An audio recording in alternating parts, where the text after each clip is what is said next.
Hello everyone and welcome to Griffin Sports Insider. I'm Ryan Minley, this is Brett Easley, and this is your special look, weekly look at all things Western. And it's an action-packed show for you this week, folks. We'll talk thrilling wins, emotional comebacks, and we'll take a sneak peek at the upcoming hoop season. But we begin with football. The 17th ranked Griffin football team now sits at 6-1 on the season. That's after a Saturday homecoming win against Truman State. Homecoming Saturday for Griffin football. As for the game, Griffin's off to a bit of a slow start, but then get going. Second quarter, Michael Hill bulldozes into the end zone. Griffs take a 10-0 lead. Brad Beckwith was 3 for 3 in field goals. This one gives the Griffs a 13-7 lead going into halftime. Third quarter, it's an air attack. Drew Newhart fakes the handoff, then goes deep. He's got a wide-open Andrew Mead, who's got a wide-open lane to the end zone. Mead, a career-high 9 catches for 166 yards, and this touchdown, it's now 19-7 Griffs. Western's D doing its job, limiting Truman to just 245 yards of total offense. Shane Simpson a pick here. David Bass, one of his team-high 11 tackles here. Later, Griffin's back to the air. Newhart to David Fowler, who will create his own lane and go in for the score. Newhart, 412 yards passing. That is a school record. Career day for him. And the Griffins give Coach Jerry Partridge his 100th career victory.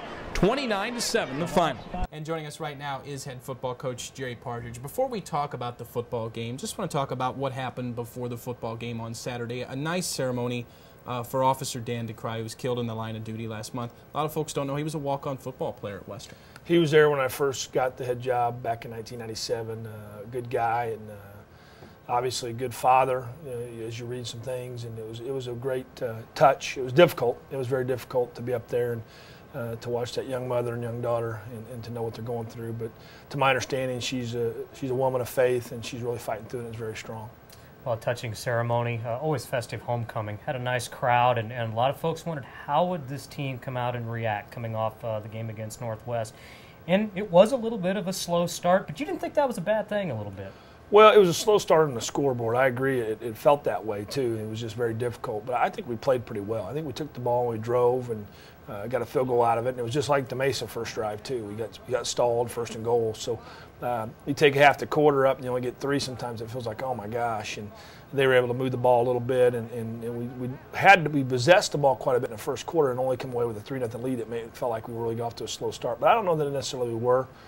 I'm kind of glad it was a little difficult because it tested us mentally and it kind of sharpened our mental toughness. Well, whatever test there was, you guys responded, especially in the second half. And Drew Newhart was good all day. 412 yards passing, sets a school record. Just talk about his performance. It was kind of a quiet 410 or whatever it was, or however many he had. And ironically, that last reception, I think, is what broke it, if I'm not mistaken. And we didn't intentionally do that. We had no idea. It was just we were trying to get Travis Partridge in, and we didn't let Drew go throw one more. And Drew checked to a bubble and got a 12-yard gain, and lo and behold, he broke the record. I don't think anybody had an idea that was what did it. But really pleased for him, proud of him. He's been a great player.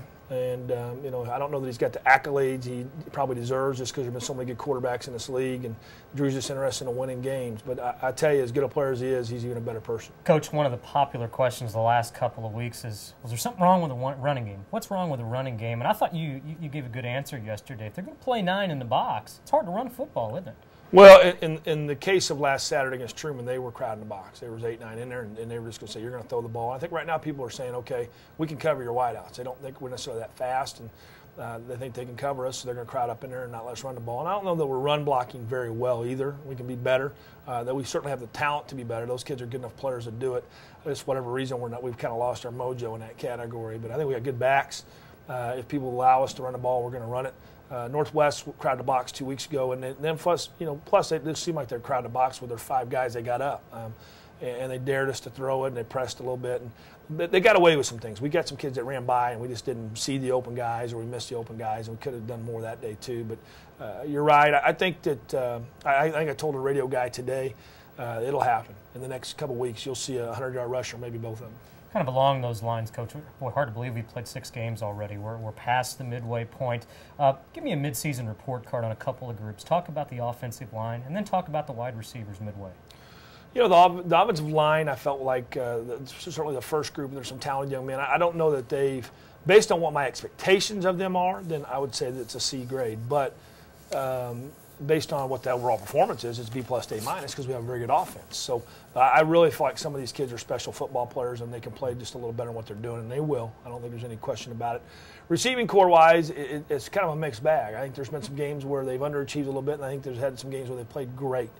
Really pleased for Andrew Mead and the senior season he is now having. I think there's a little bit of skepticism, a little bit what would happen, and he's done a great job. Adam Clausen has been spectacular at times, and then there's been some times that he struggled a little bit. And he's had some vision problems earlier in the year. Now he's got to contacts. I'm not so sure he's not seeing the ball too good or something.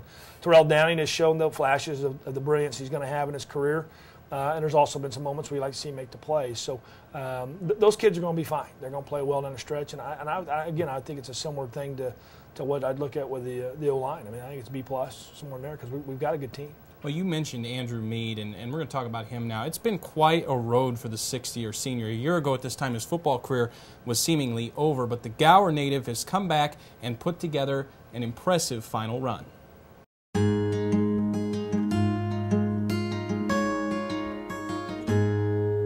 It's a blessing that I get to play. I mean, it's not in my hands. I feel like somebody was watching out for me.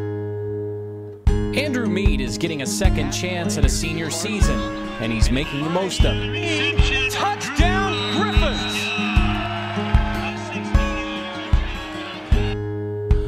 I'm a local kid. I read the newspaper sometimes, and I was seeing a lot of stuff that was written about me. I mean, it was vague, but it was just, you know, is he going to be able to be the same, you know, production level that he was before he got hurt? The questions were justified.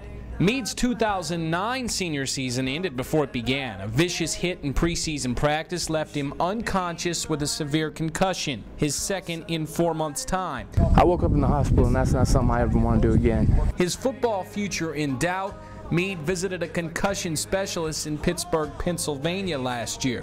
After 10 months of resting and testing, he was cleared to play for one more go. There were questions whether he'd return to full form. Touchdown, Mead! He's answered them. After 6 games, Mead is Western's leading receiver. His 9-catch, 166-yard performance against Truman in Week 6, a career best. Open, number 7! He's going to go for a touchdown! Mead even took his first scary, jolting hit in the game and got right back up. I was very fired up because I knew my family. I knew my family was pretty probably holding their breath. I mean, he got absolutely KO'd in that one catch, and that was a little bit worrisome because the head was involved. He got out and kind of let out a gunner, a warrior type of yell, and you knew he's okay. This is I don't want to say a roller coaster. We just got to stay consistent. Personally, I want to stay consistent and just try to help the team win, because I feel like our quarterback and our, all the other playmakers are good enough to take us anywhere we want to go, as long as every person is doing their job.